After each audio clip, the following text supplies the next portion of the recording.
Okay, we can start. Okay. This is Burn This Book, a banned books book club where we, Nicole and Eden, read a banned or challenged book twice a month and discuss its meaning, impact, and censorship to make it more accessible for all readers. This week's book is The Giver by Lois Lowry, which was published in 1993 for young adults, and this book has been challenged for 2 decades since the ALA began tracking in the 90s. Joining us today is Micah Clemence. Hello, Micah. Hi! And he's our first in-person guest. Oh my gosh! That's crazy. It is crazy. Tell us about yourself and your connection to the book. Oh, I'm just a person, and I used to live in a different country. I used to live in Saudi Arabia because my dad worked there, and that's where I first read this book. It wasn't assigned to me in school. I just read it because I was not interested in reading the books that were being assigned to me because I was a little punk. They were good books too. They were assigning me cool books. I just wasn't reading them. And I read it and I thought it was fine. And then I didn't have any strong feelings about it other than just that, oh, this is cool. And then years later, I was visiting my best friend who I had a huge crush on in Oregon, and she was working at a summer camp. And so this is when I was in college, but during the summer, and I was just alone in her house a lot of the time, in her family home, and like her mom would be like out gardening in the back, and I'd go help her like weed. And then I just picked up their copy of The Giver and decided to just reread it. And I was in the middle of the book and at a key point that we'll talk about later. And I started bawling my eyes out. Went from like 0 to 60 because I was like, oh my gosh. And I was like, love is real. And then I realized that this book was having this major emotional impact. And then as I started to think about it, I'm like, oh, this book is amazing, huh? And yeah, so that's my experience with The Giver, I guess. I don't know. That's amazing. I like it. And you married that girl. And then I married that person that I had a huge crush on. Is that true? Yeah. That was Hattie? That's Hattie, yeah. Plot twist. Uh-huh. Whoa! Oh my. Can you believe she worked at a summer camp? I can't think. So that was my experience with The Giver.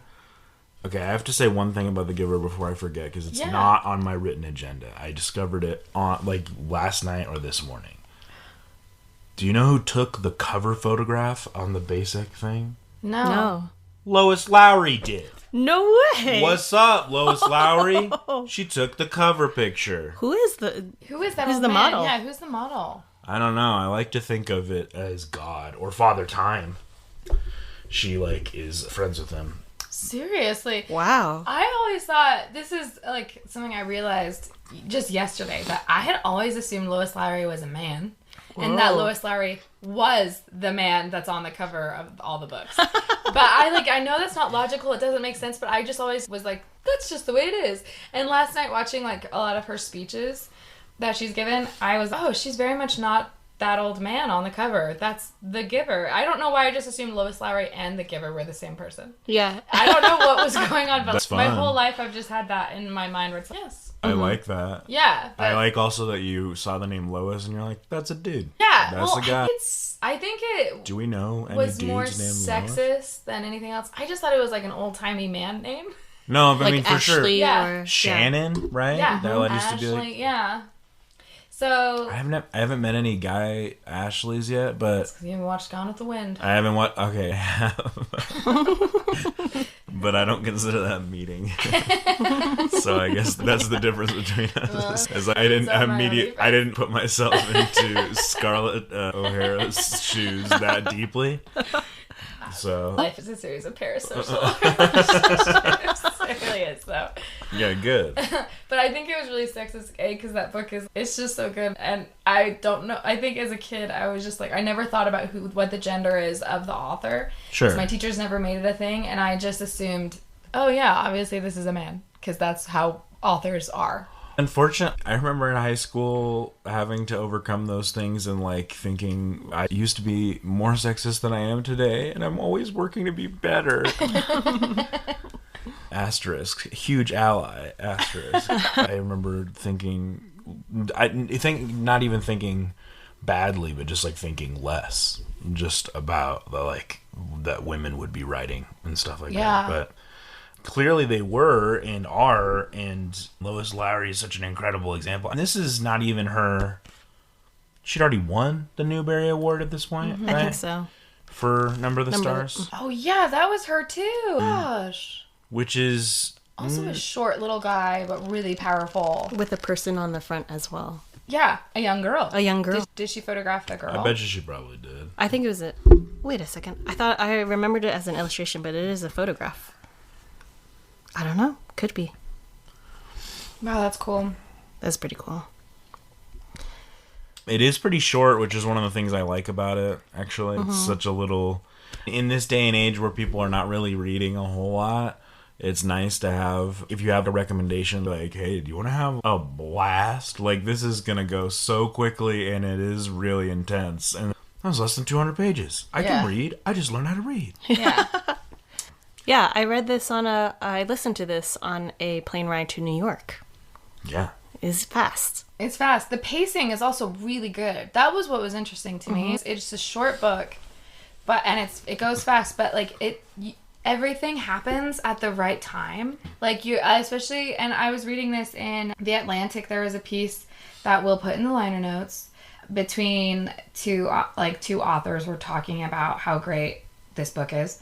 And they were talking about the pacing as well. And it's true, like when they bring up color and stuff like that, it's subtly brought up, but it's brought up only, I don't know, just the proportion of timing is crazy. You're given a little bit of room to wonder, and then you get those questions answered. Yeah. And at the right time, to the point where you didn't forget about it. She's just such an amazing writer. She's like a perfect journalist in that she doesn't use any extra stuff that she doesn't need to. Yeah, Right. for sure. Let's give a summary of the book. Okay. For our listeners. Okay. Yeah, has anybody not read? If you haven't read The Giver, Get out. and you're listening to this podcast, I really recommend reading that book. Yeah, we do recommend this one. And if you want to go We in, recommend all of them. But if you want to go in spoiler free, it is it is a book with some pretty cool reveals. So yeah, it does have pretty amazing reveals. Right? There was one that I forgot, which you brought it up, the color stuff. So, I forgot. right. And I think as a kid, I just didn't. Okay, sorry, you were gonna do a summary. Let's do the summary real fast. summary. Yeah. Quick summary. It's a coming-of-age story of a boy named Jonas. And he's turning 12, and 12-year-olds in this society get assigned the job that they're going to work the rest of their lives. Think Hunger Games. They're assigned what they're... Not Hunger Games. Divergent. I've never read Divergent. Oh. A lot of modern But it's like dystopian things have the same This is thing. like the influencer for that's modern dystopian. Yeah. Yeah. Can you guys think of an earlier teened young YA dystopian novel? Maybe Lord of the Flies. I mean, that one... Yeah, I guess that's... Yeah, because it is like World War III. But like, in that way, that doesn't really follow the pattern because it doesn't like regiment what the society like looks like. It's just, it's a bunch of school children on an abandoned island, and they'll probably kill each other, and you're like, so it is true. And Yeah. they do. But yeah, this one has like a protagonist that you cheer on, much like all the other dystopian novels, or YA dystopian novels today.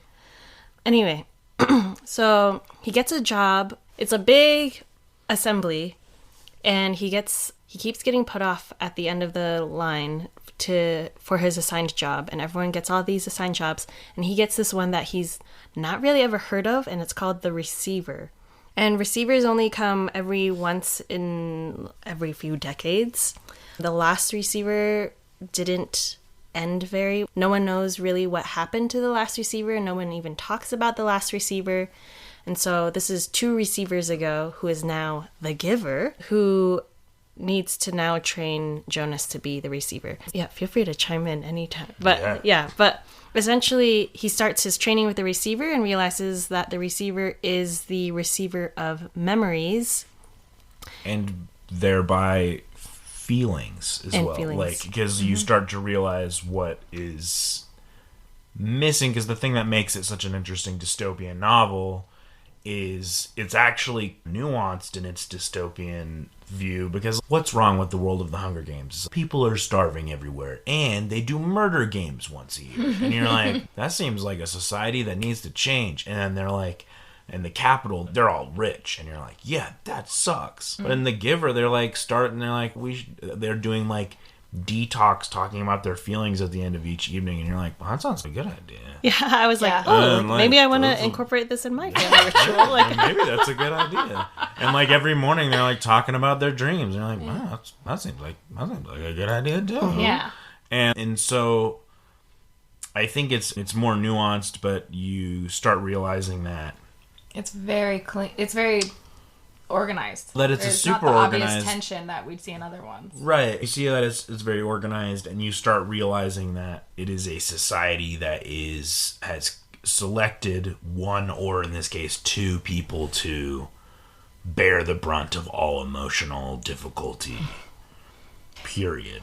Yeah, so The Giver has all of the society's memories that date back to who knows when. He's experienced war, and this society has not, because they don't have that memory of war. He even has the memory of color, which is why we were talking about that earlier, just how you realize at that point, it's like, oh, has this world been in black and white this whole time? Or have they just not been able to name the things they're seeing, or what? Because it's been in black and white. I think it's been black and white too. Jonas slowly starts to see color. Like he's flashes, surprised when he sees the redheaded girl's hair. And then he like doesn't know what to do with that. Yeah. And then the next day, The Giver kind of explains. Yeah.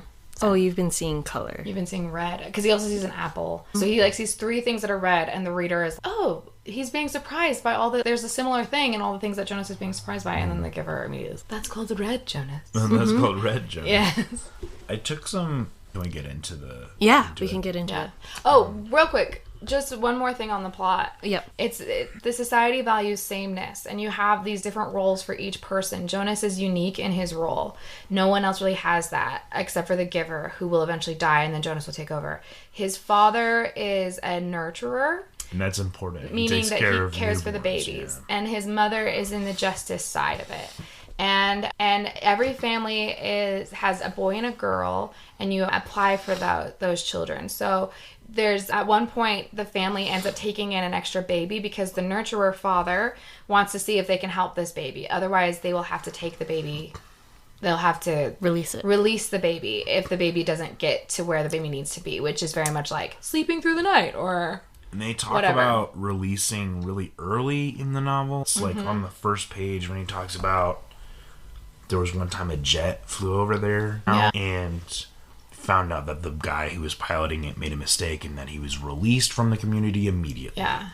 And you're like, oh, I guess that means he got kicked out. And so you keep on hearing, and like you find out that there's this word in capital letters, elsewhere, that you go to when you're released. Yeah. And old people are released too. Old people are released, and there's like a huge ceremony, and and Jonas thinks it's like a beautiful thing or like just a normal thing. It's just part of this conflict-free society. Go on, Micah. No, yeah, I was just breathing weird. That wasn't my way of being like, Nicole, I'd really like to be speaking right now.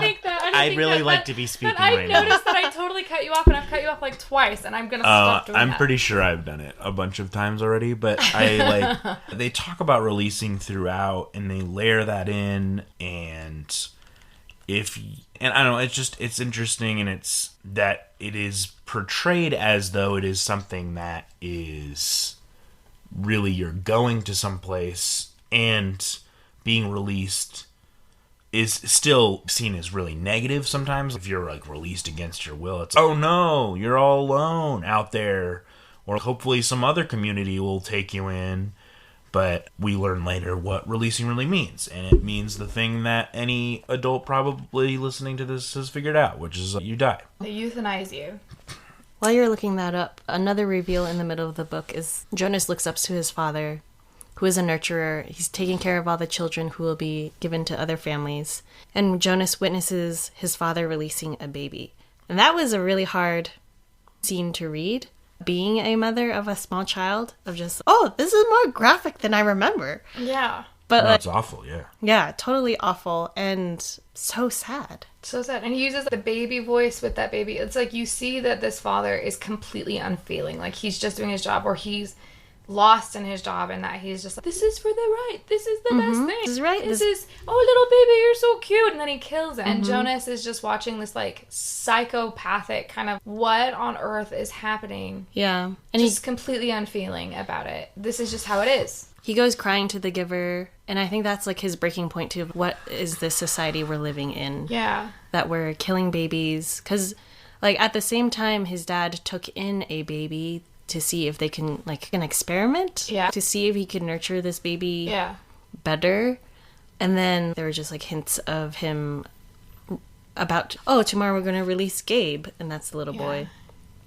Gabriel. Which has a biblical name situation. Yeah, and I know Lois Lowry is Christian, but she's been pretty open about saying that the story is a story and it's not meant to be like a big allegory or something like or obviously there's metaphorical aspects that you're supposed to be reading into it, but I don't think she's not like, this character is Jesus. Right. And this character is Moses. Right. And on speaking to that, I watched a speech that she gave at the I don't know what it's called, but it's going to be in the liner notes. We'll let you guys see it.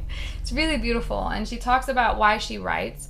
The reason why she writes is because she doesn't understand something. She never writes what she knows. She writes what she doesn't know. Cool. And that's how she comes up with these things, seeking to understand. And in the 90s, her son was in Saudi... It was not in Saudi Arabia, but he was in the Middle East. He was in the Middle East fighting in the first war in Iraq, so during Operation Desert Storm. And her son wrote her and said something like, why do people do these types of things to each other? And that was the question that inspired her writing this. So that's kind of what she kept going. And as she kept writing and writing, she like had all these realizations about what pain is, but she still didn't feel like she answered the question. And so that's where we get the sequel and then the other book. And then she's still on that quest to understand that. And so if you look at this book from that perspective, it was really powerful. How can a society be so okay with doing these horribly ugly things? At what point are we so afraid of conflict that we're willing to kill each other? And then, or we're so afraid of diversity, or we're so afraid of different beliefs. And eventually her son dies in the Middle East. Oh my gosh. It's horrible. And she has this whole spiel, which is something that Eden and I really believe in, that young people have so much potential to change the world and do so much good. And her whole thing is that there are Jonases out there who really do believe that they can change the world and make it better. And she was like, I knew my son was a young person who believed he could change the world. Every single author, and she quotes like Kurt Vonnegut and Dr. Seuss and all these other authors that she had worked with and had relationships with, that even through all their cynicism, they still believe that young people, it was important for them to read and important for them to see themselves in books because they have the potential more than anyone else to change the world. And like, when you're looking at this book that way, it is so powerful to see like Jonas really does live up to that. And for sure. Yeah. I mean, I love that. I like that you brought up that, like, why would a society do this? Like, why are people this way? Because in some ways, The Giver doesn't have enough time to really dive into it because, like, we're seeing everything from Jonas's perspective. But I think the book does a really good job of putting the society's best foot forward. Like, I feel like we see lots of what is working about the society before we see these negative things, and it feels like most dystopian novels don't really have anything that is working at all. We have a neighbor that is vacuuming right now. Welcome to apartment complexes. Yeah, it's sweet. But there's lots that's working, and I think that is so valuable to the society that they're willing to euthanize a baby that's not sleeping well. Like, that is the extent of its problems. Because I can't go through all of my page notes, but I was doing, like, page-by-page notes for a little while I was reading. Because I was really excited to be on the podcast. Yeah. The pod. There's, on page 55, it's right before Jonas gets skipped over at the ceremony, and they're talking about Asher, his best friend, is getting assignment. Yeah. And they're laughing about Asher. Everybody's like laughing about and like with him, and he's I'm a big silly kid and things were hard for me. And then they get into how he was really bad at speaking, and they're all laughing about it, and they're like, Poor Asher, who always talked too fast and mixed up words, even as a toddler. As a 3, eager for his juice and crackers at snack time, he one day said smack instead of snack as he stood waiting in line for the morning treat. Jonas remembered it clearly. He could still see little Asher wiggling with impatience in the line. He remembered the cheerful voice calling out, "I want my smack," which that is a funny thing to say. To be clear, Asher gets points for comedy. 5 comedy points for Asher. The other 3s, including Jonas, had laughed nervously. "Snack," they corrected. "You meant snack, Asher." But the mistake had been made, and precision of language was one of the most important tasks of small children. Asher had asked for a smack. The discipline wand in the hand of the child care worker whistled as it came down across Asher's hands. Asher whimpered, cringed, and corrected himself instantly. "Snack," he whispered. But the next morning he had done it again, and again the following week. He couldn't seem to stop, though for each lapse the discipline wand came again, escalating to a series of painful lashes that left marks on Asher's legs. Eventually, for a period of time, Asher stopped talking altogether when he was a 3. And then it goes back to the chief elder, like, telling the story and everyone being like, "That's nuts, right?" It's such a clear instance. Like, we still don't know about the full dystopian length of this, but we already are seeing, like, the entire society is laughing at the fact they beat this child until he stopped talking. Yeah. It's like, oh, well, I think there might be a problem with this society. And actually, I feel like, I mean, to your point about Lois Lowry wanting young people to do things and that they have the power to change, because I agree, and I think that's what The Giver is ultimately about.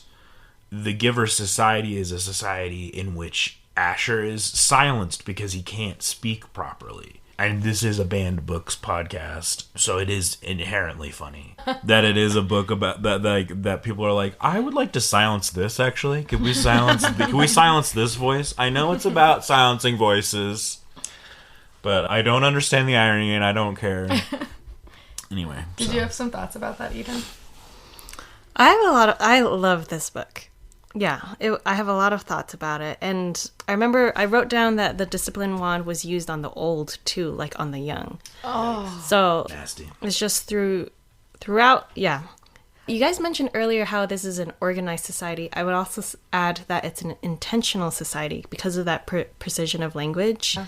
I think, was it Jonas, or he was recounting a story of someone else who said that they were starving versus hungry, and he got reprimanded for that because he wasn't actually starving. Yeah. The precision of language was to help people avoid lying at all times. And which makes you think that when they're actually recounting their feelings at dinner time as a family, it's not about their feelings, it's about language. Yeah. It's about figuring out the correct language to describe their day. Or I think, like, it wasn't about them processing emotion as much as it was figuring out how to communicate in the clearest way to avoid any sort of conflict, any sort of turnaround, any sort of confusion. A filtration system. Yeah. So if people say their feelings, the parents are able to be like, "Here's what your feelings actually are." Yeah.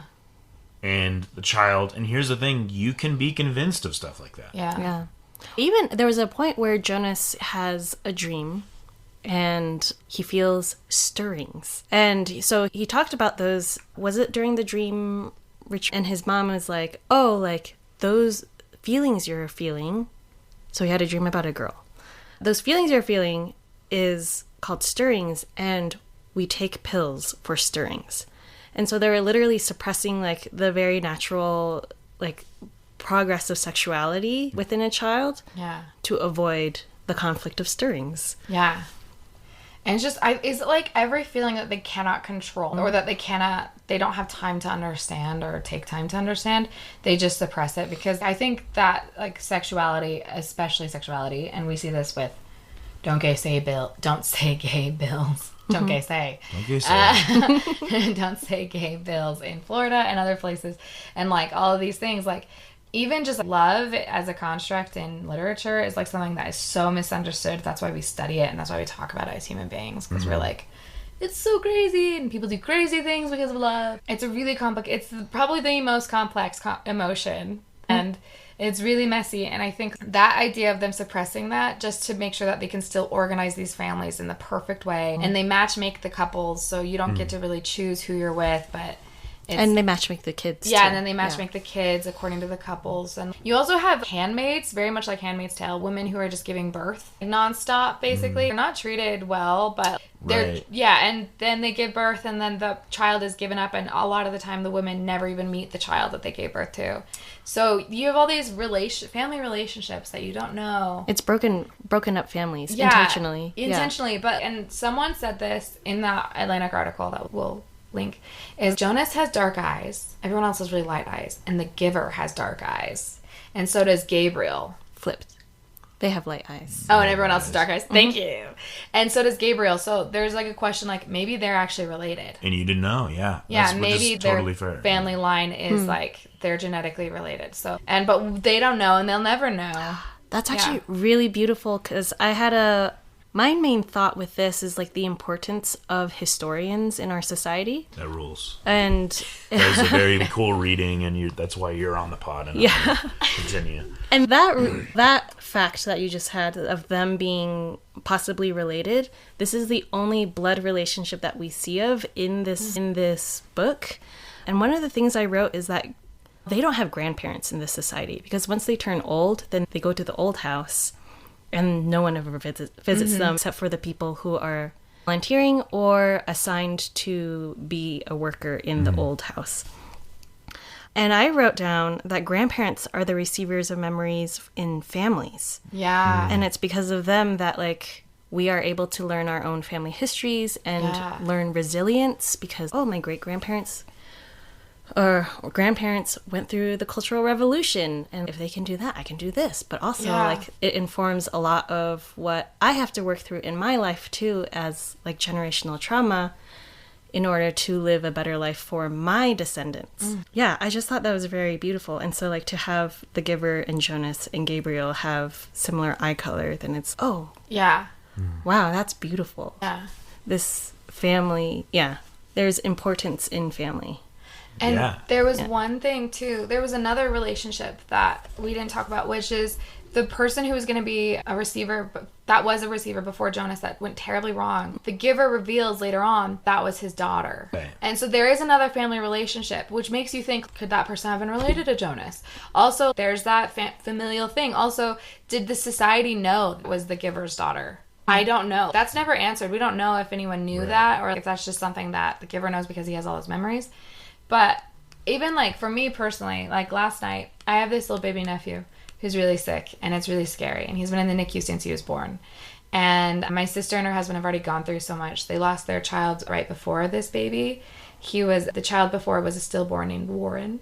And he was fine until the morning that she gave birth. And then giving birth, it was discovered. So it was, like, this really traumatic thing that's been going on, and just like as of these last two kids, they have two kids above them that are healthy and doing great, but it's just really heartbreaking. And last night was really scary, and at one point I just was running out of options, and I was just like leaning on my ancestors and on the memories that I have of like really hard things that my ancestors have gone through, and the knowledge that they have recovered through it. And I have all these amazing great-grandmothers and great-grandfathers who have experienced horrific things, but have chosen love through it and resilience. And just like touching on Eden's thing, like, it was like an interesting feeling to feel like I could call on them and be like, okay, let's do this thing together. You guys are invested. And to have that ripped away and not know of any of your resilience or any of your, like, would just be... or any of your trauma, or anything about who you actually are as a person and what you've gone through and what people have gone through in order to get you here, is like such a loss. And I think, I don't know, in my own time, that's all. Yeah. Maybe I'll edit that whole thing out. Who's to say? Oh no, that's great. I'm glad you shared that. Yeah. And to piggyback off of that, what you were saying, because I really love that, the idea that family units are really important, whatever your family unit looks like. Yeah. And because there's lots of different shapes of what a family can look like, but that just made me think about the prison system in the United States. Yeah. And how anybody who's seen the documentary 13th, I highly recommend it. It's really incredible. Yeah. Sorry. You're fine. That documentary talks about the prison system, but specifically I was just thinking about how much more hopeless it must feel for people that have their families taken away from them, or lots of their connections severed, not just by death, but yes, by death by a lot of ways, but just that, I don't know, I guess I just think that The Giver is a book that is very prescient, and that I think that these things, one of the reasons why it is such a frightening dystopian novel is because there are so many elements that are already in play in our life. For instance, right before the ceremony, they're talking about how Gabriel is going to stay with them for a year, and then they all have to sign an agreement not to become attached because Gabriel's going to be reassigned to another family. And I'm like, guess what? That's actually just real. That's not dystopian. That happened to my uncle. My uncle had a kid, and they thought that they were good to keep the kid, and then suddenly, after a year and a half of having this child and loving this kid, and it's a member of their family, the mother just wanted the kid back, and so just got the kid back, and didn't make him feel very happy. It was a very sad occurrence. But I don't know, I just felt like I kept on running into details throughout the whole book that was just oh, this isn't scary future stuff, this is scary now stuff. Yeah. And for the record, because this is a book that has been adapted into a film already, the movie makes it into futuristic tech and stuff like that, I think, to appeal to the kids these days. But something that I like about it is it doesn't seem to be a book that takes place in the future. Yeah. It's when Jonas we're already well past spoiler territory, listeners. When Jonas is running at the end, it's just helicopters that are after him, stuff like that. And there's something about how mundane that is that to me makes that scene really scary. It's just, wouldn't it be scary if you were running through the woods with a baby on your back and there was helicopters after you? Yeah, I don't know. Yeah. Going off of that, I feel like there's at least from what the media is portraying, that there's a lack of empathy in our society today. And I think it is because of lack of knowledge of history. So very much, this is a now book. And very similar to how the society in The Giver treats its birth mothers. Yeah. Yeah. Oh, yeah. Nasty. And they call it a job with no honor. And I was thinking of other jobs with no honor in our society today, and I think it has to teachers. I think is our biggest jobs with no honor. Yeah, and they're also some of the people who know our history and are teaching it to our children. Yeah. And we're just pummeling teachers left and right. Right. Yeah, and the way we treat them, the way we treat mothers in America, and everything about that is just, oh, geez. And it's so interesting because it's so all about efficiency. This is such a capitalist book. It's so, the idea is this society is so efficient. They don't have to deal with this other garbage. And I think, aka the other garbage of diversity, feelings, with trauma, healing, talking about building a community and acknowledging history, and then having to deal with the trauma that comes with history and the guilt and reparations and all of that is extra work. And I think we see that today where people are we just can't deal with it because they're complicated feelings for our kids. And it's they're not complicated feelings for your kids, they're complicated feelings for you. Right. And you need to deal with that. And also, it doesn't have to be a complicated feeling for you. It can just be this was wrong, let's do something about it. But I think it just shows this society has no ability to deal with trauma. They have no coping mechanisms to deal with complication. It is either black and white, there's no nuance allowed. And I remember even growing up when the houses changed, to speak on your point too, Micah, and yours, Eden, how we see this in society today. New developments of housing would freak me out because they all looked the same. The stucco weird stuff, and there's no color in all the houses. You could easily get lost in a neighborhood. Oh, I have been. Yeah, and if you're not thinking clearly, you could get lost finding your own house because they all look the exact same. They're built quickly, they're built whatever, and they're not built well, and there's no little yard. It's just very... But I remember always describing specifically Draper, Utah as the Giver Society. And I'm trying not to speak badly about Draper because I think Draper's great. But as a kid growing up, going to Draper... But they do release people all the time. Yeah. It's so messed up. They're always euthanizing. But like going to Draper as a teen, like as a kid from Colorado, was always like such a stressful thing. So I was like, this is the Giver. Yeah. And that was how I viewed that, and how I like internalized like growth and development in neighborhoods and stuff, was very from the framework of the Giver, which is bonkers. I must have had a really anti-capitalist teacher. I don't even think I did. I went to a really conservative charter school when we read this. Yeah. But yeah, no. So like all of the things, it felt very now. Yeah. It felt very now, like I could easily live in a Giver neighborhood. Yeah. And it's interesting you bring up, just parents talking about how this is hard for their kids. Yeah. And not giving credit to their kids for understanding a lot more.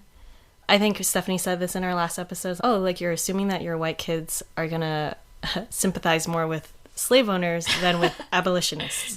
You're just not giving kids a lot of credit. Right. Yeah. I have to find the parenting book this came from. I remember reading that resilience in kids come from hearing about parents' moments of resilience. And so that comes from, again, like the connection of having a deeper connection than Jonas did with his parents of, let's talk about your feelings. That was not the accurate way to describe that feeling. Right. Yeah. Or let's talk about your dreams. Oh, a stirring. Here's a pill. Well, here's a pill. And gosh, that's so frightening to somebody that like a kid would be like, hey, I had a sexual dream. And you're like, here's one of the things that like makes this feel very current is this. He has a sex dream, which is not even a sex. It's like, he doesn't know what sex is because, of course, nobody's talked to him about it. But like, he has... We don't even know if the parents ever having sex or anything like that. Oh, it's probably not even a thing in society. I think because we know the everyone parents... is taking the pill. Well, everyone's taking the pill. Parents are not having sex. I do want to describe what the dream is specifically because I think it's going to come up a little bit later because I have a feeling this is why the book was banned. I haven't looked up why the book was banned, but I'm pretty sure it's because of his dream. Very good, Micah. I remembered what podcast I was on. Slam to Stephanie. But sorry, did you forget what podcast? Yeah, she did. She looked it up beforehand. No, hers was like she wanted to read it with the context of why it was banned in mind. Oh, yeah. No, I didn't look it up. No, but I think it's...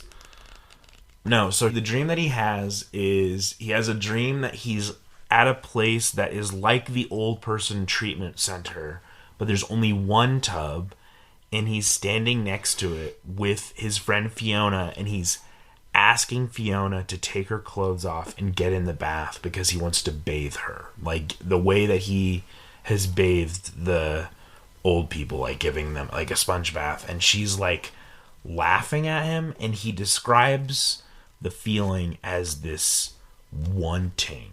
So first off, I just think that's a very evocative description. I think that it's cool that Lois Lowry, professed Christian, is just, and this is what a sex dream might be like. And it's like, totally true. But how scary would it be if children had sex dreams and then you were just like, by the way, never express yourself sexually ever. That's a really horrible thing. Oh, wait a minute. We do that already? Yeah. But like the fact that it is the dystopian angle is that like they've already codified it into a pill, right? Mm-hmm. Just take a pill and we won't need to worry about this anymore. Something too that was really interesting is it reminds me a lot of A Wrinkle in Time, that sameness culture. And also there's no agency, there's no choice in the sameness culture because you're just expected to do the same thing that everyone else is doing. And it's interesting because this book ends on a cliffhanger where you get to decide how you think it ends. This was before she wrote the sequel and stuff, which can lead us to assume how it ended. But before then, like, the book ends, we don't know if Jonah escapes this community alive or if he's dead. And he's just going into this beautiful space. We have no idea. And that right there is forcing the audience to then make a choice on how they think it ends. Mm-hmm. And which is like a crazy move on Lois Lowry's part to be like, yeah, you're sitting here in this culture where there's no choice. You can't even choose how your body develops or how you want to approach your own body. Like, you have no rights over that. And then at the very end, but now you have to choose, does Jonah live or does he die?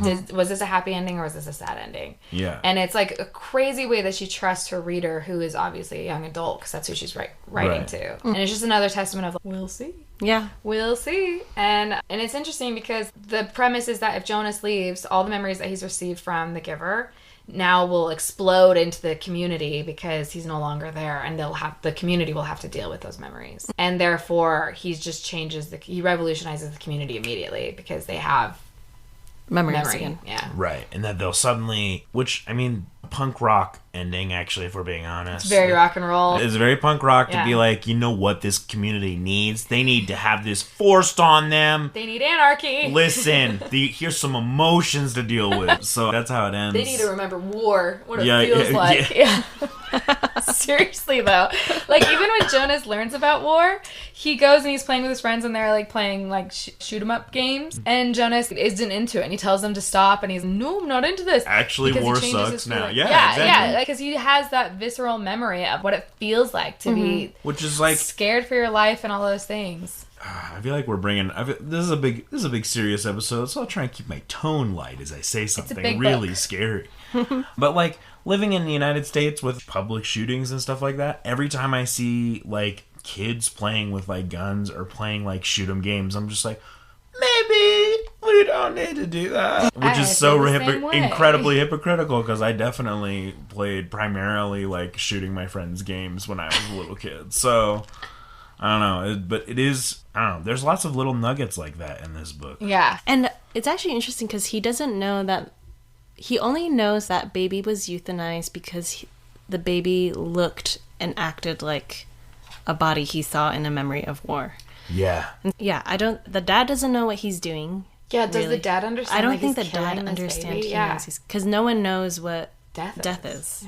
Yeah. They just know that old people are released, and it's peaceful, and it's nice. And, yeah, but for Jonas, like, to have that totally, like, frames his father in a different light. Yeah. Just, oh, he's a baby murderer. He's a baby murderer. And that's so true. I want to, I have no idea where we're at in time, but before we get into like ending territory, I do want to talk about what I think the best section of the book is. Please, Micah. Which is the thing you already started talking about, which is on chapter 15 and 16. Is 15, and that starts on page 118. Everyone who's following along on the podcast. And 15 is when he goes in. He's already been shown colors, so he like knows what color is. And he goes in, and the giver is like in pain. He's like crying, and he's doing really poorly, and he croaks for him to give him water. And then, no, sorry, I just read that wrong. He comes in and he says, the giver looked up at him, his face contorted with suffering. Please, he gasped, take some of the pain. And so then he like comes in and he doesn't understand what he's about to do. And I feel like this is I feel like this is an elegant way to talk about how this is a messed up thing for me to say. I don't know. Like how passing on trauma is something that naturally occurs, because then the giver gives him this memory of war, and based on what is described, it sounds like World War I. It sounds like mustard gas type stuff in like trench warfare. And so it sucks and it's really awful for Jonas specifically. And then when Jonas gets out, finally, when he knew that he could bear it no longer and would welcome death himself, he opened his eyes and was once again on the bed. The giver looked away as if he could not bear to see what he had done to Jonas. Forgive me, he said. And so then in the next chapter, it's like Jonas did not want to go back. And I feel like the reason why I wanted to bring this up actually is because I feel like it directly connects to your point, Eden, about grandparents and about familial relationships. And I feel like this is... So we've already had the one plot twist so far about like color, where it's, this is a society that literally sees things in black and white and they cannot see colors. And they were able to conceal that because it's a book and they just have managed to not describe anything with color. But then this is where I think the bigger thematic plot twist comes in, which is Jonas says, he comes in and... What is your favorite? Jonas asked the giver. You don't have to give it away yet, he had to quickly. Just tell me about it so I can look forward to it, because I'll have to receive it when your job is done. The giver smiled. Lie down. I'm happy to give it to you. I'm going to read some of this. Is that okay? Okay. Jonas felt the joy of it as soon as the memory began. Sometimes it took a while for him to get his bearings to find his place, but this time he fit right in and felt the happiness that pervaded the memory. He was in a room filled with people, and it was warm, with firelight glowing on a hearth. He could see through a window that outside it was night and snowing. There were colored lights, red and green and yellow, twinkling from a tree which was oddly inside the room. On a table, lighted candles stood in a polished golden holder and cast a soft flickering glow. He could smell things cooking, and he heard soft laughter. A golden-haired dog lay sleeping on the floor.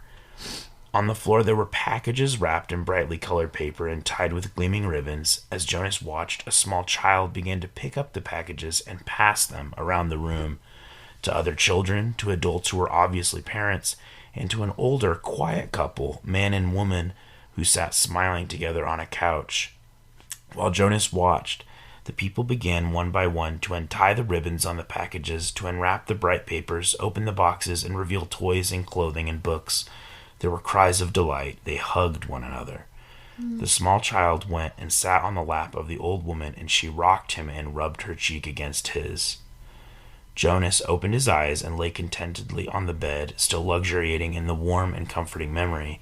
It had all been there, all the things he had learned to treasure. "What did you perceive?" the giver asked. "Warmth," Jonas replied, "and happiness. And let me think. Family. That it was a celebration of some sort, a holiday, and something else. I can't quite get the word for it. It will come to you." Who were the old people?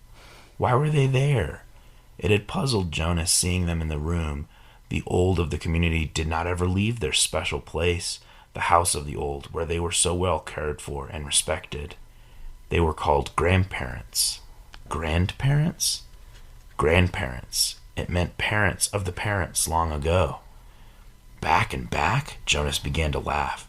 So actually, there could be parents of the parents of the parents of the parents? The giver laughed too. That's right. It's a little like looking at yourself looking in a mirror, looking at yourself looking in a mirror. And I'm going to skip a little bit. As long as he's talking about what will happen to old people and what will happen to parents. As long as they're still working and contributing to the community, they'll go and live with the other childless adults, and they won't be part of my life anymore. And after that, when the time comes, they'll go to the house of the old, Jonas went on. He was thinking aloud. And they'll be well cared for and respected, and when they're released, there'll be a celebration, which you won't attend, the giver pointed out. No, of course not, because I won't even know about it. By then I'll be so busy with my own life. And Lily will too. So our children, if we have them, won't know who their parents or parents are either. It seems to work pretty well that way, doesn't it? The way we do it in our community, Jonas asked. I just didn't realize there was any other way until I received that memory. It works, the giver agreed. Jonas hesitated. I certainly liked the memory, though. I can see why it's your favorite. I couldn't quite get the word for the whole feeling of it, the feeling that was so strong in the room. Love, the giver told him. Jonas repeated it. Love. It was a word and concept new to him. Anyways, and so he keeps on going on, but it's cool to be reading the book and realize that you're like, oh my gosh, no one loves here. This is a community devoid of love. And you take it for granted because they're so peaceful, I guess, that you're like, probably love exists. I don't know. Just take it for granted. And that's the point of the giver, is that maybe we take this for granted, but maybe this is one of the reasons why we shouldn't enforce this kind of society, is because it will strangle out the thing that is worth living for, essentially. Yeah. I don't know. I remember reading it and realizing that, like, that's such a cool plot twist to be able to hide that, there's no love in the community. Because the color thing serves as a nice thematic thrust. Once you realize there's no love in the community, you're like, oh, then it's worthless. Like, this community is bad then. Yeah. So, yeah. That's a beautiful passage. And while you're reading it, it made me think of the bed that Jonas has to lie down on in order to receive memories. So Lois Lowry doesn't go into how this happens. It's just like a thing that happens that the giver puts his hand on Jonas's back and he receives memory that way. But hearing you read that out loud, it reminded me of bedtime stories. Of just, this is where memories are received. It's just when a child is in bed and a parent or a grandparent tells a story. And I think that's such a beautiful thing. My daughter is old enough that she's starting to recognize like what Christmas is. I'm like just reading, like hearing you read that, it's like this will be her first memory of Christmas, because last year she was too young to have that memory. But yeah, how beautiful to have memories and love. Yeah. And I think something I've been thinking about a lot of what Micah has been saying with the trauma dumping kind of thing, and also then the love thing is it's messy. All of these things are really messy, but that's also what happens when you have authentic relationships. I kept thinking about my grandmother, who was like my hero / one of the most important women in my life, if not the most important woman in my life. She's so amazing, and she passed away in 2019. But I remember I like spent a lot of time interviewing her because I wanted to know about my family. And in those interviews, I learned a lot of really ugly stuff about what happened. And how she was conceived it was not out of a consensual relationship. She still isn't totally sure who her real dad is, if it was her. Like, she was born in between dads, and there's just a lot of like complicated things. And I remember that was really hard to hear and really hard to know, that I still don't quite know those parts. But I felt so much more of an understanding of who I was in hearing this, and an understanding of who she is. And like that bond, there's just something really authentic in knowing that. And I feel like when we're able to share abuse, share the acknowledgement that things have happened, when we're able to share those parts of our lives with people that we love and trust, it adds a lot of color. And that's like the point, is to use the Christian or even Buddhist or Hindu belief systems. There's so much about community and about mourning with those who mourn, or being able to get into a space, which is what yoga is about, getting to a space spiritually and physically and emotionally to be able to hold those spaces for other people and carry that for other people. Right. And you have to have that as part of the big tapestry in order to truly understand love. Also, love can't just be black and white. It has to be very colorful with all of it. And there's parts in the book where we find out that the giver deeply loves Jonas. Right. He deeply loved the first receiver. Make me cry just talking about it. It's the first time that Jonas finds out what it is to be loved by someone. And thank you for bringing that up, because that was another thing I want to say. Is this is maybe my other prediction of why the book might have been banned.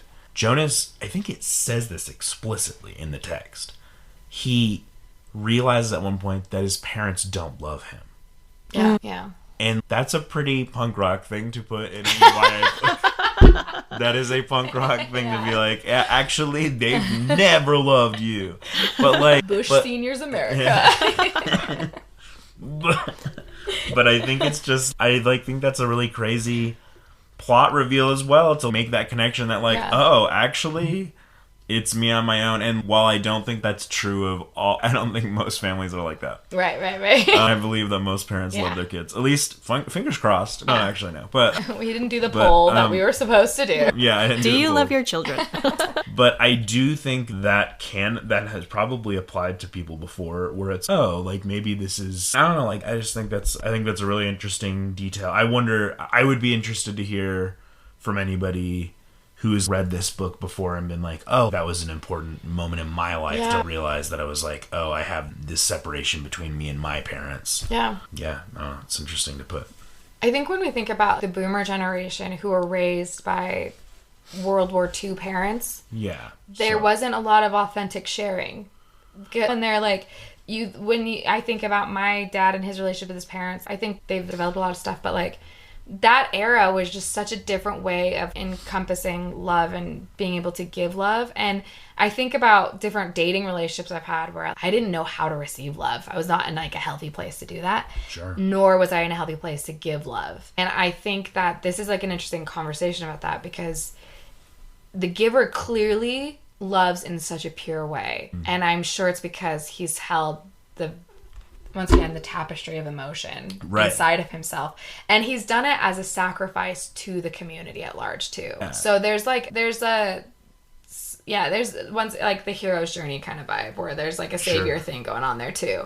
And then Jonas is taking that upon himself, even though he doesn't want to do it, but that's the job that he's been given. And we'll see and then he makes choices with the giver's help. But yeah, it's just really interesting because once again, love is not black and white. It can't be. You have to carry all of that stuff. Right. And like something that I think is so interesting, and I did not think about this until we were recording, but just that I think Jonas's relationship with the giver is he wouldn't have felt the same connection to the giver if he hadn't had experienced the war memory, taken that from the giver at that moment. Like, he needed to feel that person's pain, and that can be, like, really uncomfortable. I don't know if an early time in my life when I realized that my parents were... Mom and Dad, I hope you're listening to the pod. No, but, like, realizing that, like, my parents didn't have, like, perfect relationship with their parents. It just never crossed my mind that, like, maybe my mom doesn't always talking to her mom. Yeah. And that was, like, a strange... thing. I'm like, wait, you mean you guys aren't chill? Yeah. and like realizing that like my grandfather, who's now deceased, like he interrupted my mom all the time and would never let my mom finish her sentences, and my mom hated that, and so she like didn't like talking to him even as an adult. Like that kind of continued, and like he would start conversations in order to get like a rise out of her, and I'm like, that's an insane thing because that's mean. That's not a nice thing to do. By the way, I'm using so much restraint. I'm like, this is a family podcast, right? Family podcast. Anyways, but yeah.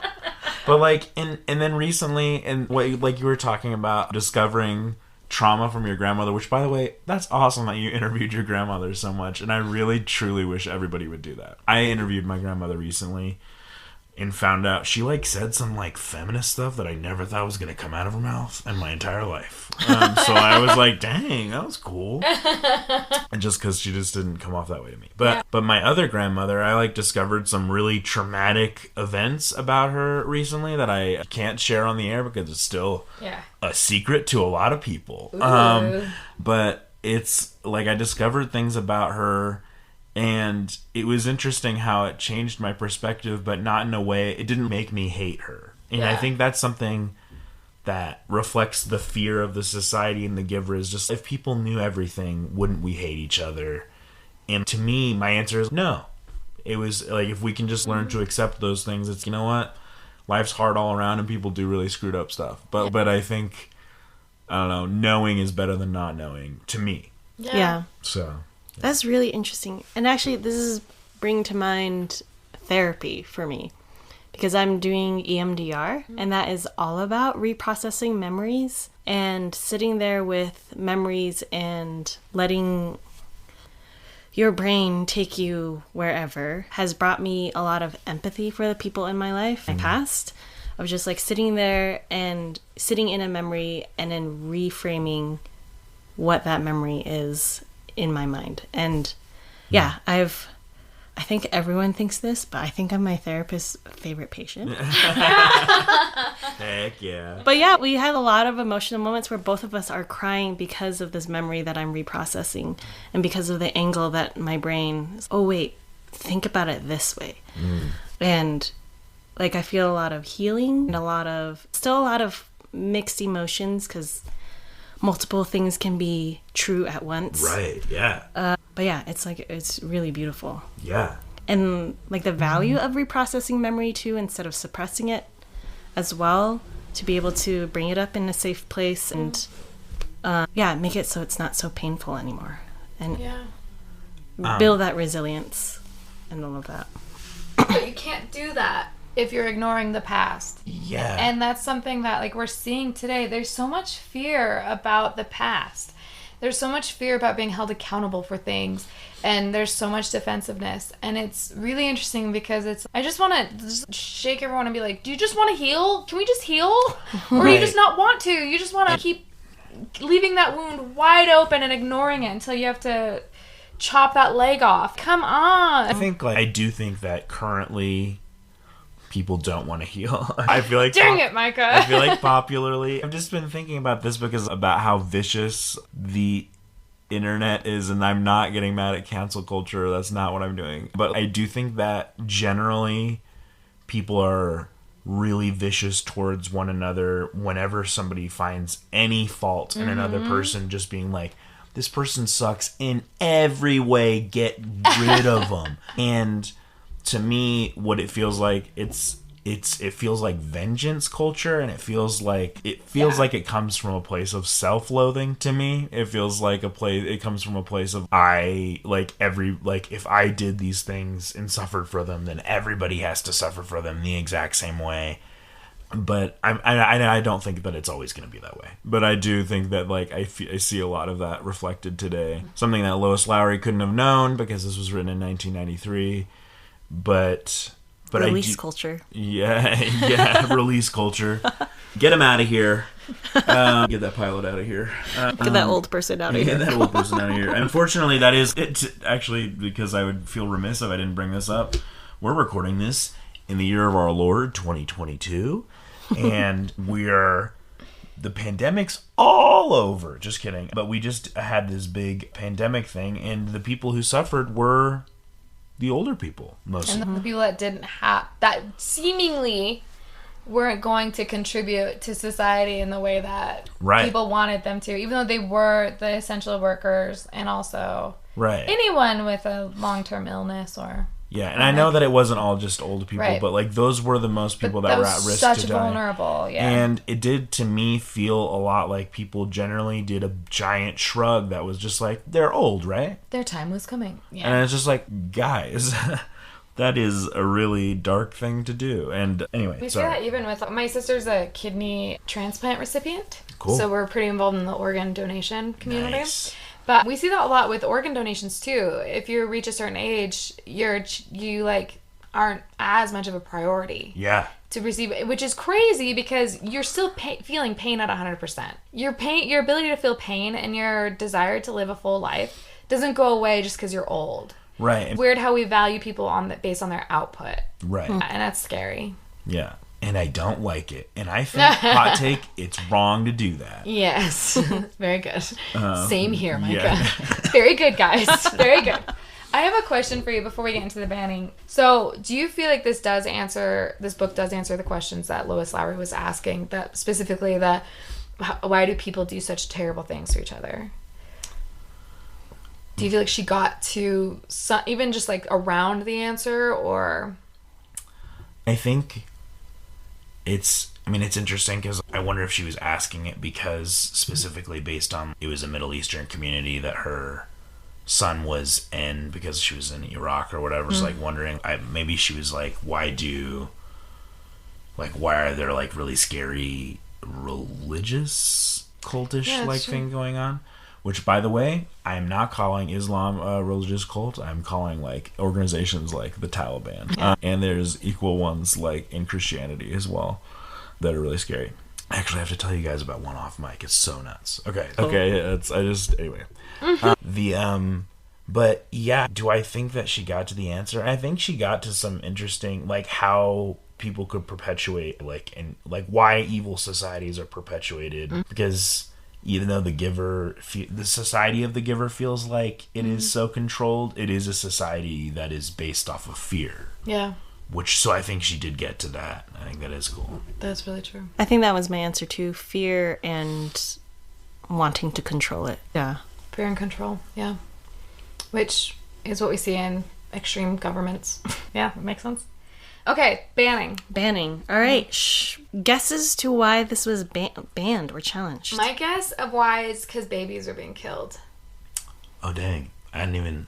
Yeah, okay. Yep. That was my guess, too. Baby murder, Jonas's bath dream, and then bath time at the old home, too. I didn't think of any of the bath stuff. I'm kind of... the reason why I'm thinking it's Jonas's dream is that I think that parents are scared of sex more than they're scared of murder. I honestly think you're right, and that's been shown. Yeah, that's the thing is, yeah, that's nuts. What? I'm gonna just grab a little marshmallow. You're gonna do it? Do you want a little marshmallow? No, I'm While good. we get the answer?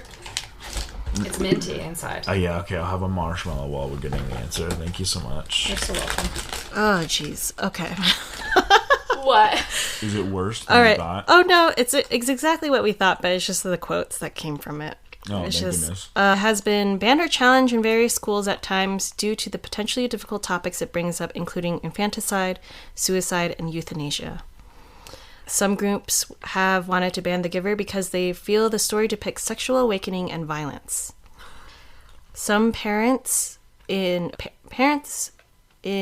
Blue Springs, Montana, called the book lewd and twisted, and pleaded for it to be tossed. Toss it. Toss it. Get it out of Please here. toss it. It's interesting they say it's violent, because the violence is war. That's the This is only bonkers. violence It in feels like they didn't read it. Yeah. It feels like they did not read it. Yeah, I'm trying to think. And lewd? Also, the violence, the war violence in it, it doesn't even. It's after battle, right? Which doesn't make it less traumatizing, but it like removes any like of the children playing fun parts of it. Where it's, I don't have a whole lot of like games where I'm playing where I'm like, and here's we're gonna walk across a battlefield. Yeah, it feels like they didn't read it because it just said that war is bad, basically. Yeah. Wow. Okay. The book, Lois Lowry's book, not the banners. The banners. Yeah. Yeah. What a graph here. Ooh, love it. So there's a graph and it says unsuited to age group. That's 37%. Oh, top 5 reasons The Giver has been challenged. Unsuited to age group, which I think is like perfect for the age group. I think it's I perfect for read the it age group, at that too. age I group. did read it in school at that age group. Yeah. At that age group. At that age group. As a member of said group. Yeah, I'm of trying to age. remember the violence besides. Yeah, that's Yeah. interesting. Oh, I guess smacking Asher is a big one. Yeah, but I don't know. I mean, like that part, that was a subtle enough section that I remember. Like, I didn't even remember it until I this didn't think last about week. it until you read it. Yeah. But yeah, I think there's a lot. And actually, just one thing I want to say before we finish is that, okay, when this is something that I think is typical of lots of college film bros, is that I think a lot of college film bros tend to like movies, and I'm going to relate this to books in a second, but I think college film bros tend to like movies where the director is flexing their muscles a lot, where they're like, check out this crazy thing I can do with editing in camera, which is the reason why, like, you find Fight Club posters on a lot of like freshman men's dorms or whatever, because Fight Club has a lot of, did you see, it's a movie, I'm controlling the medium. But something that like I've grown to a lot more is the idea of directors being willing to stand back and let the illusion of the film take over. Mm-hmm. And that's something that the director will get a lot less credit for, because it will seem like they're doing less, because they are making themselves they're not imposing, can you tell it's a movie at all? Like they're like seemingly removing themselves. In reality, they're doing lots of things in order to maintain this illusion. And I was thinking about that in relation to Lois Lowry with The Giver. This book is not written in a way that it does not seem like Lois Lowry is flexing the whole time that she's writing, but she's actually pulling off really complex tricks. Of this novel. And it's so short. She does it with such few words. Right. I think it's really difficult to do what she's doing, and I think she's really good at world building really quickly, just like a fast thing I want to say. Like, we find out quickly that there's something wrong with their world because they have stuffed animals that are fictional animals that are elephants and like tigers. Yeah. And they just don't believe those exist. Yeah. And it's, so there's something weird about this world and we don't know what's going on. And like that, we never figure out exactly what's up with that, but that's interesting. Yeah, I don't know. I just think that what she's doing, I think like this is a really complex work of fiction. When I tell people that The Giver is my favorite book, which it has been for a long time, and I guess I have like multiple favorite books, but like, but when I say that like The Giver is my favorite book, people are like, oh, okay, that's cute. And I'm like, no, it's not cute. The book kicks ass. And so that's like what I want people to know, is that it's really good, and you have to look into it. But she's pulling something off here. It's really cool. Yeah, It's pretty incredible. Yeah. Yeah. Yeah, it's so good. I loved you being here, Micah. Yeah, thank you so much. I loved being here. I had some other deep questions I was going to ask, but it's probably late. I was going to ask, what memories would you give if you were a giver or whatever? Yeah. I think a big one for me is pain, because I have chronic pain. I have rheumatoid arthritis, and I really do feel like I feel like I would still probably be very much the same person I am today, But I feel like knowing what pain feels like on that level changes a person. Has really, especially as a young person. When I was like 14 was when I was diagnosed. I think knowing that has given me I really love my perspective on relationships and on people, and I really love the fact that I think that I skipped some levels, and I'm really grateful for that in terms of compassion. That's awesome. And having patience for other people needing to like bail or rearrange or if they're not in a place. And so I think that would be a good memory to give someone. I think pain is just an important part of life. I think to go without it, you really lose a lot of development. But I think I could have had other pains. I don't think it needed to be physical pain. Yeah, no, like, but I'm not saying I need rheumatoid arthritis. It's not my identity. But I love that answer because there's some people... Okay, so I once knew a person. I once served a mission for the LDS Church. There was a companion, and you're like with a companion 24/7. Like, I started realizing that this person had never been through any suffering before. That he was just like, he's never had something really bad happen to him. Yeah. Or like experienced like a major, I don't know. He just like, so it was a really crazy thing to be like around him and be like, whoa. Yeah. This is going to hit you hard when it hits you. You're already 19. Yeah. You don't know that you can survive stuff. Yeah. And that's a scary thing not to know. You don't know that you can survive stuff. And also, you see other people who are suffering and you're like, why can't they tough it out? Like, you don't get that, what would it feel like to be leveled to a person? Yeah. Yeah. That's not the memory I would share, but I just wanted to share. That's the memory I just shared with you guys, but yeah. But Eden, go for it. I think the first memory that came to mind was the memory of my daughter's birth. Because I think I had... And you wrote about that. I did write about it. Beautiful. It was like a very beautiful spiritual experience for me. And I wish everyone could have that. Including... including Micah, right here. Including Micah, yes! I think it's because there's a lot of anxiety that goes into birthing, and sure, there are a lot of... We're still dealing with maternal deaths and everything, but I think, like, showing that it could be beautiful, and it wasn't anything I necessarily did, it was just, like, the circumstances and the... I don't know. It was just, like, everything was the right condition for this to be a beautiful moment. Oh, awesome. Sharing memories really does allow for possibility. It allows people to see, having real relationships with people, knowing about their past and things, allows people to have a larger future. It really does. That's so beautiful. And I think, like, showing that, like, women are very capable to push a baby out. Because I did it unmedicated. Whoa. And I actually did not feel a thing. I think because I was, like, really high off of this spiritual experience. Incredible. That I was just like, yeah. Also, it's just the pooping muscles. Oh. And I'm like... No one tells you that. No one tells you that. There's you just have to push. It's like, what do you mean by push? Like, I've never pushed out of there before. But it's the same muscle. And I've done this 1,000,000 times. Yeah. It's true. And Mabel seemed to be ready to come out. Yeah, she was ready. Yeah. Yeah. It's so cute. Mabel rules straight up. Yeah. Maybe it's the bomb. The memory that I think I would share, I think those are both incredible. I'm going to do a more annoying one, but one of them I think I would share is I have a band, and that's actually how I met Nicole and Eden. Yeah, that's true. Was that I was because I was a performer, and if I had to pick a memory, I think I would pick performing at the Urban Lounge in Salt Lake City a few months ago, because I feel like I know people. I can think of one person in particular right now who I feel like is trapped in a routine of life where they don't have any creative output, and they have control, but they don't realize that they do. And I want them to know this is something that you could do. Like, you can do something and feel so much reward from something that you've created with other people, and have lots of fun, and feel like a lot of times they're people are being like, is it worth it to be alive? And it's like, yeah, it is. And this is one of the things that makes it worth it, is just sharing yourself with other people in a major way. Yeah. I love Micah's band is Prince Duck. You should look them up. Prince Duck. We'll put them in the liner. That's true.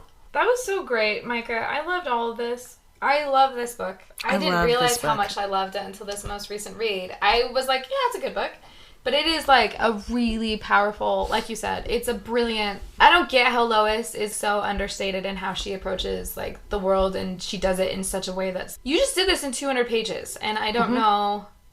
Like, you changed my life a little bit in 200 pages. And that is crazy. I'm thinking this should probably be our big Christmas I feel episode. like it too, because when he was reading that, when you were reading that passage, it was like, Christmas is around the corner. Christmas. So we're just gonna say Merry Christmas Merry or Happy Christmas. Holidays, Happy Hanukkah, Kwanzaa, whatever anyone is celebrating these days, and whatever anyone's not celebrating. I just hope you have a really nice, cozy time with this season. family, whatever that family looks like. Yeah, if you're feeling very alone on Christmas, send me an email and I'll send you an email back. Oh, You should do that. Micah That'd be probably fun. would honor that. Yeah, So, that'd be fun. yeah. My email is duck.pirate.ahoy@gmail.com. You can send me an email if you're really lonely this Christmas season, and I'll be like, man, that sucks. But I'll probably send you a video of Anna music, which is this... Have you guys ever seen those videos of like digital instruments playing themselves? We're gonna watch it as soon as this is done recording. It's really funny. Makes me feel better. gosh, I cannot wait. Yeah. Okay, so thank you so much, Micah. Anyways. Really sorry. Sorry for everything. Just kidding. All right. Anything else to say? No, that's it. Okay. Love you all. Bye. Bye.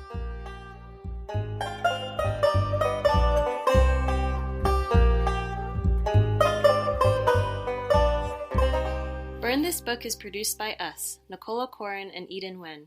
Music written by me, Nicole O'Corin, and produced and performed by my dad, Frank.